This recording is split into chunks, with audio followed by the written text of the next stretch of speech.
One rainy afternoon, my friends and I were looking for a completely new game to play, and we were out for blood. We wanted to tear some poor, shitty game apart and crack a few jokes and just have a good time. And, well, I pulled out this game, Qbert, for the Sega Dreamcast out of a stack of games that I had in front of me. And, well, it looked shitty enough on the disc art and the back of the box, and, you know, Qbert for the Sega Dreamcast, I mean, it has to be a crappy game, right? It just gives off those vibes. Well, we put the game in, and we were treated by this intro.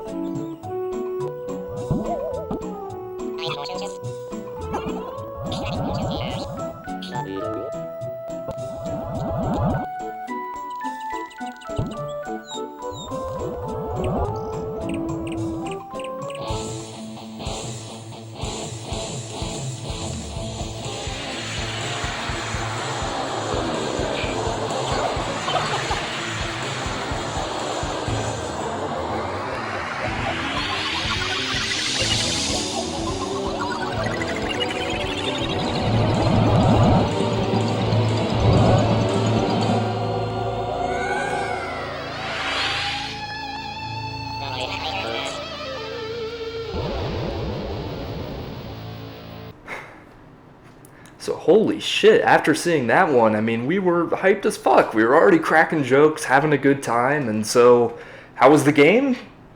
Well, we were a bit underwhelmed that it didn't deliver on the hilarity that the intro suggested it might offer, but we were impressed by how competent a game it actually was. Qbert on the Sega Dreamcast isn't a great game or anything, but you could do far worse. I wouldn't even call it a bad game.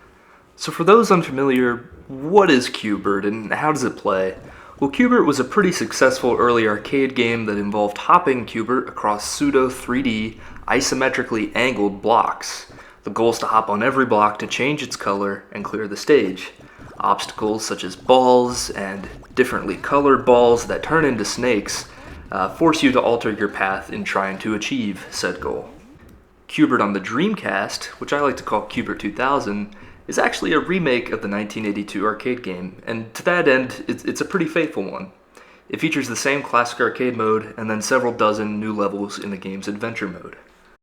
The fundamental gameplay gimmick of Qbert is the game's isometric perspective.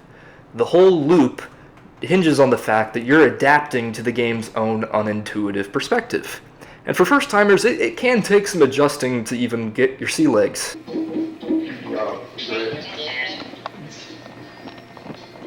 Oh, do the buttons do anything else?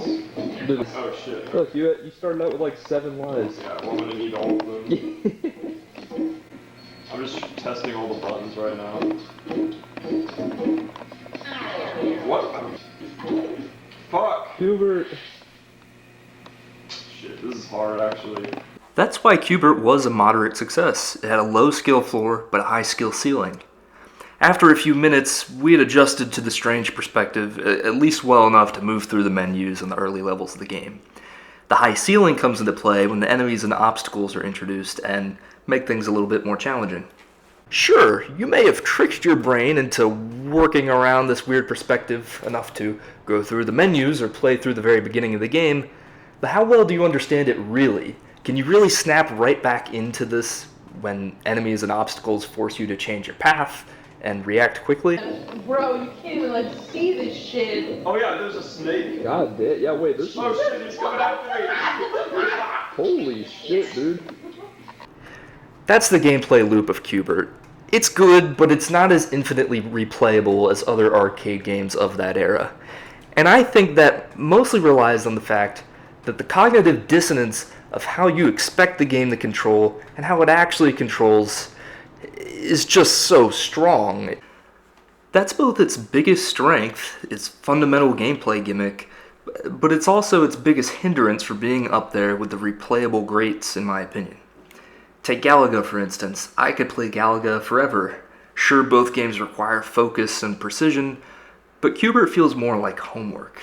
It's a thinking man's arcade game, at least as far as arcade games go. And that's not really an objective flaw with the game, but more so a conjecture on my part as to why it didn't get even more popular. So that's the theory behind Q*bert's gameplay at a high level, but let's critique Q*bert 2000 itself. Well, the main addition in terms of content here is the adventure mode. The classic arcade version of Q*bert featured one consistent layout, but just altered the types of obstacles you'd have to deal with on each subsequent level.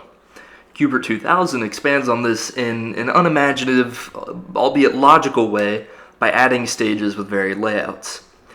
This objectively is a net positive, an improvement to the game, but that's all it is, it's an improvement. It doesn't meaningfully deviate from the central design of the original game. And there isn't necessarily anything wrong with that, but I think that causes this game to be a harder sell to that kid in 2000. I haven't played this myself, but I hear people rave about Frogger's Adventure on the Game Boy Advance. It took the gameplay loop of classic arcade Frogger and built an adventure game around it. That's cool.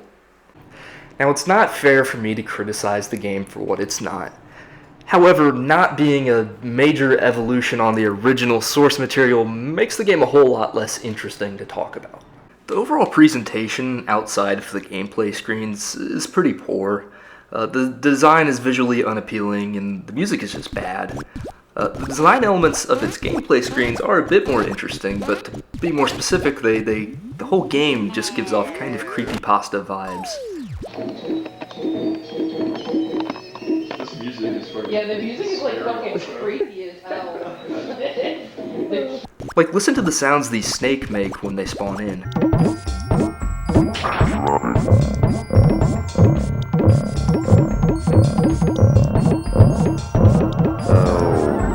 Or take a look at level 3 of Classic Mode.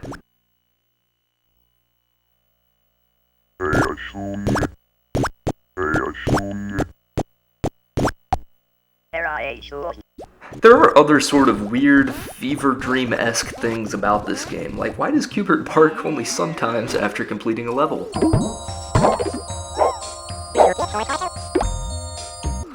This seems to happen at random, and not at the end of every single level of the game. These things don't really detract from the game at all. In fact, they're actually cool because they're the only elements outside of Q*bert's normal gameplay loop that are really notable.